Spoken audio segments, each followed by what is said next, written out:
Ladies, we're ready. Good morning. Congratulations, when are you due? Good day. Well, good day. My name is Daniel Bennett. It's great to have you join us. To start things off, I do want to again encourage you to go to gooddaygtn.com. Our current giveaway is How to Be a Water Walker by Andrew Wommack. And so it's a free little booklet you can get by contacting us. And these also make a great gift. Now, I don't get paid on commission for selling these or anything like that. I just would like to encourage you to get it. But one reason why this can be a great gift is because every single little booklet has in the back a section on how to receive Jesus as your Savior and receiving the baptism of the Holy Spirit. And so whatever the topic is, it always includes it in the back, which I think is really cool, just because you never know where these are going to go, who might read them someday, and who might need this. And so, I encourage you to check this out. You can go to the website. You can also always call 719-635-1111. It's our phone line. It's open 24/7. You can contact us for resources or for prayer, or if you'd like to become a partner or donate or anything like that. So, yeah, I encourage you. And I'm the kind of person who almost never connects with things. I just kind of watch. And what's the term? It's a lurker, right? Online, if you just lurk a forum or something, I'm usually the kind of guy who I don't get engaged. But I have found that when you do connect, it can make things a lot more fun and you feel more like part of the community. So today, my topic is authority and responsibility. But before we get to that, first I want to do a quick little topical study on diligence.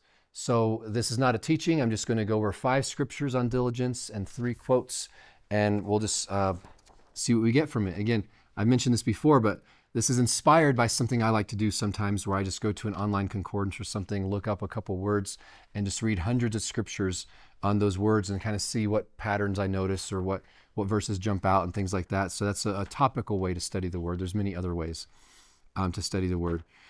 So the first one, Proverbs 10, verse 4, under the theme of diligence, says, "He who has a slack hand becomes poor, but the hand of the diligent makes rich." So diligence leads to prosperity. And now if you think being rich is evil, then you have to think diligence is evil. Again, I heard my dad say that once, where he's like, why do some people think that abundance and wealth are evil when all the things that cause poverty are evil and all the things that cause abundance and wealth are good, except for persecution? So again, wisdom and diligence and creativity and ingenuity and kindness and thoughtfulness and self-control and discipline and systems and leadership, all these things lead to abundance and prosperity. They're good things and they have good fruit. So Proverbs 12, verse 24 says, "The hand of the diligent will rule, but the lazy man will be put to forced labor." And that's actually, we'll talk about that more with our main topic for the day. Proverbs 13, verse 4, "The soul of the lazy man desires and has nothing, but the soul of the diligent shall be made rich." The soul of the diligent shall be made rich. And again, it's not about the riches, it's about what the riches let you get, which is, the things that you're trying to accomplish and experience and enjoy and give and things like that. Hebrews 6, verse 11 says, "And we desire that each one of you show the same diligence to the full assurance of hope until the end." I probably should have added more context here, more surrounding scriptures there. But again, showing the same diligence to the full assurance of hope until the end, right? Where it's, walk out your faith. Stick with it. Don't just give up. Like when you put your hand to something, stick with it. Stick with the life that you've been called to live in following Jesus. So 2 Peter 1, verse 10 says, "Therefore, brethren, be even more diligent to make your call and election sure. For if you do these things, you will not stumble." Again, that's a tricky thing with topical ones, is typically you have to click on some and read the rest of the scriptures around it. But being diligent to make your call and election sure, kind of like what I was talking about, is be diligent to live according to who you are on the inside, to overflow. See, good works are not how we become holy and righteous. Good works are how we overflow with holiness and righteousness, right? And so it's because of who we are on the inside that we do these things on the outside. We're not doing it to earn it. We're doing it because that's just who we are. And so he's saying, be diligent to let what's inside of you come out of you, and to make your call and election sure. It's not like you're guaranteeing your salvation that way. You're already saved. It's that you're seeing the evidence of it instead of waiting and hoping. And I hope that this actually happened. You see the evidence of who you are in front of you. Okay, so 3 quotes on diligence, or at least related to it. Thomas Edison said, genius is 1% inspiration and 99% perspiration. And so, again, and I found this, again, I know statistics like this are made up, but again, I think he's an authority on this, at least to some degree.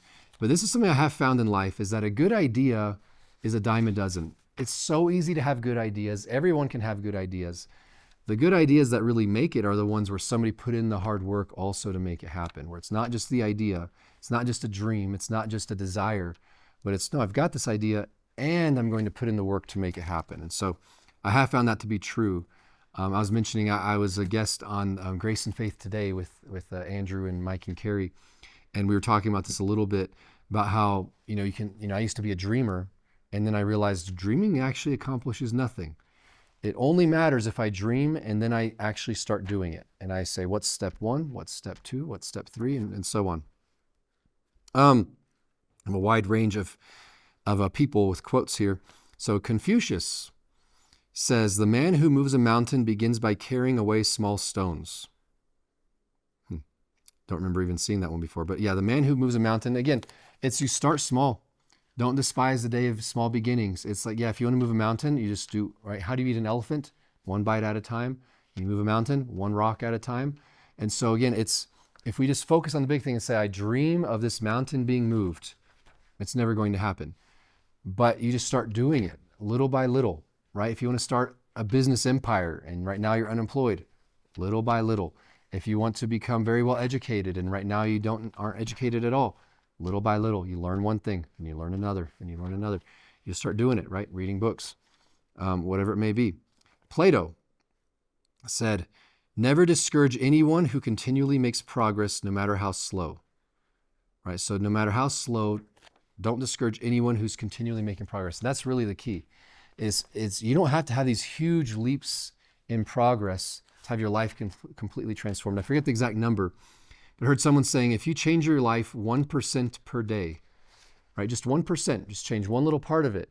Like, I think it was like 77 days later, you'll be 100% different if you just change 1% every day. Whereas sometimes we think like, oh, I need these major, massive changes. It could just be these little small things. And if you do it consistently, it will have a huge impact in the end. And so we're going to talk about authority and responsibility. But first, I'd like to show you this quick little promo for our giveaway for right now.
You know, life comes with all kinds of storms.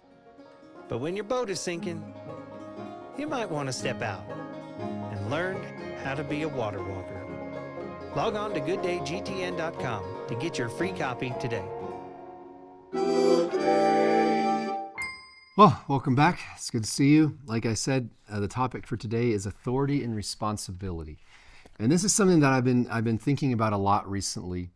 You know, partly because of the election last year and changes in government. And, you know, it seems like for many people, they only care about this kind of stuff once every 4 years. I really feel like, you know, we should care about who's in authority and our own responsibility. I think we should care about that consistently. I'm not specifically referring to politics right now, but I will allude to it a bit. But it's a much bigger topic on this. And so, yeah, just authority and responsibility. Like, this is something that I didn't really care about because I just assumed I'd avoid it my whole life. And as I've gotten older, God's shown me like, no, you are wrong. You know, there's things, you know, if you want to be a good steward, there's certain things you need to care about, even if it's not what you wanted to care about right off the bat. So I'll get to that in a little bit, but basically, I used to have no interest in leadership or in being in an authority role. I had no interest in teamwork. I'm just going to do my own thing, just me and God by ourselves. And so whether it was in ministry or at work or in government or anything like that, I had no interest in that kind of stuff at all. I just figured I'd be a loner with God, and God showed me like, no, you know, it's easier to live like that. It's not more effective. And that's one of the things that's really changed in me the more I've matured as a person and in God, is realizing that it's not just about what's comfortable, what's easy, but it's the fruit. It's what's worth it. You know, I'm passionate about eternal fruit. And many times we focus so much on our calling and what we enjoy, and, you know, find what you know, do what you love and you'll never work a day in your life. And we come up with all these things when it really should be, what fruit do you want to see and how are you going to get it?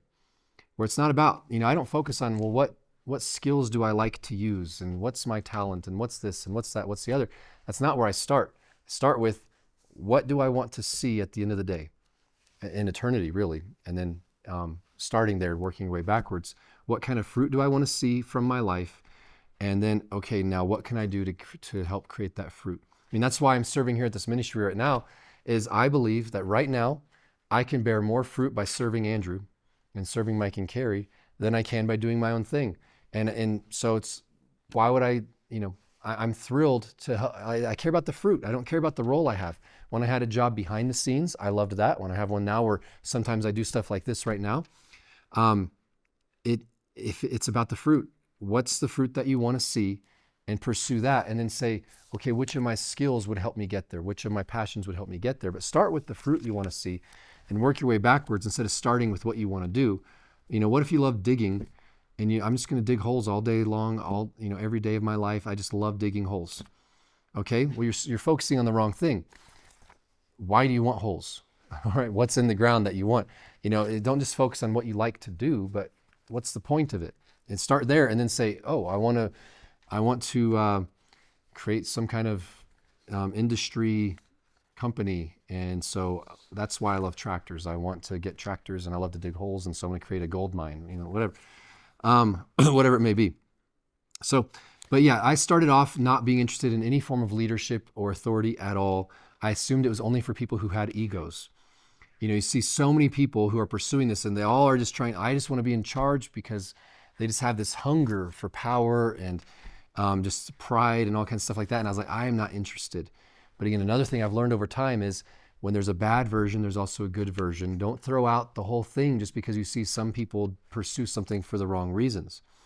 But one thing I did find is that a title doesn't change you.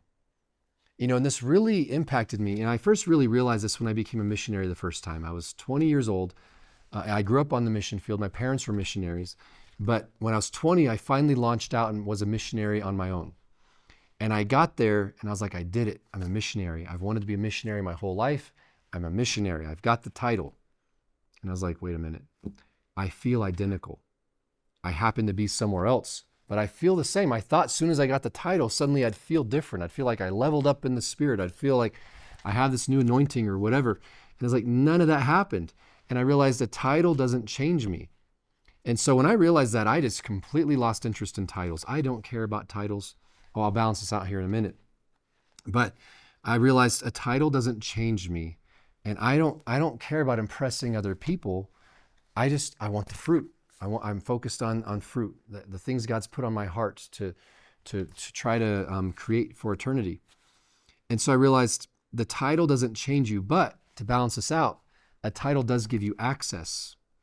And so I realized, if you know what you want to do, see, the minute I became a missionary and I got the title, I didn't suddenly learn how to teach. I didn't suddenly learn how to connect with people, minister to people. I didn't know how to do anything, but I had the title.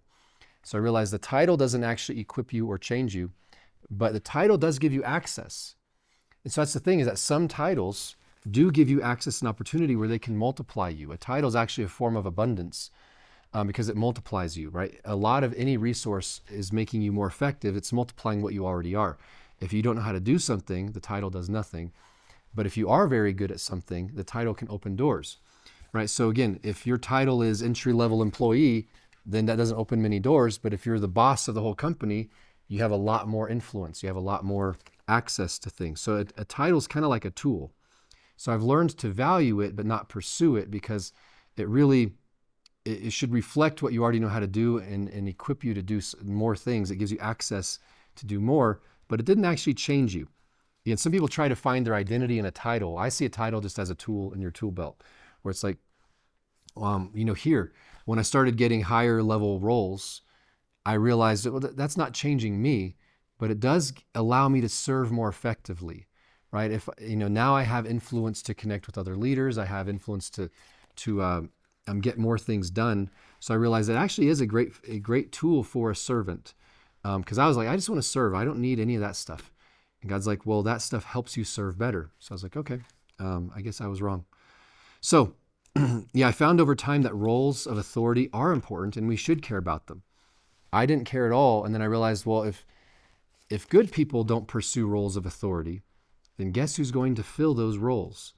If we just back out, we create a vacuum and it's going to be filled. And I've noticed that a lot, is that for some reason, and I think it's deception from the enemy really, is that many times Christians remove themselves from parts of society and it just creates a vacuum for darkness to fill. And so instead of staying engaged, we remove ourselves, then we wonder why it's going so bad. And that can happen with many, many things, right? You can say with TV and movies, right? Oh, that's the devil. So people avoid it, and then it goes darker and darker. Video games, other forms of technology, people remove themselves. Politics. We remove ourselves and we wonder why it's going the wrong direction. We're supposed to be salt and light are supposed to interact. And right, salt is supposed to go out there to the world and interact and slow down the decay of things. So there's a bad reason for ambition, but there's also a good reason for ambition. You can do it for selfish reasons or for selfless reasons. And that's what I didn't appreciate. I just assumed I don't want that because it's selfish. And God said there's a selfless way to do it and you should care. So it really depends on why we want them and what we plan to do with them and how we're going to use them. Same as money, same as any other form of abundance, right? Money doesn't, some people say money corrupts, and if you have too much money, it just makes you turn evil. And it doesn't. It just reveals what you were already because it multiplies you. So any form of abundance with a resource, it just reveals what was inside of you because it makes you more effective. So if you were evil and you have money, you can be more evil. But if you're good and you have more money, you can do more good. It doesn't change who you are, it just multiplies your influence on the world around you. So speaking a little bit about politics, I used to have no interest in politics, and I know many Christians are like, nope, that's this world, I don't care, I'm disconnected from that. And I want to try to persuade you in the ways that I realized I was wrong. I want to try and convince you to not think that way. It's kind of weird because many believers would say, oh yeah, of course the military is important. And of course the police is important. But then they say, oh, the people who tell them what to do, that's not important. Because that's what we're doing, right? If we say politics isn't important and that's boring and we shouldn't care, we're saying the people who tell our military what to do and the people who tell our police what to do doesn't matter. We want to support the police and the military and not the people who make the decisions for how we use them. And that makes absolutely no sense. Is that it's actually more important the people who are telling them what to do than again, they're the ones controlling it. So you need to care about both. So most people would never say like, well, I don't care about the military or the police, but I don't care about politics. Well, we should. It's a responsibility. One thing that helped me change how I was thinking about this was, about 5 years ago or so, I became the dean of students here at 𝗙cie. And I'm still involved in that world, but I'm not the dean anymore.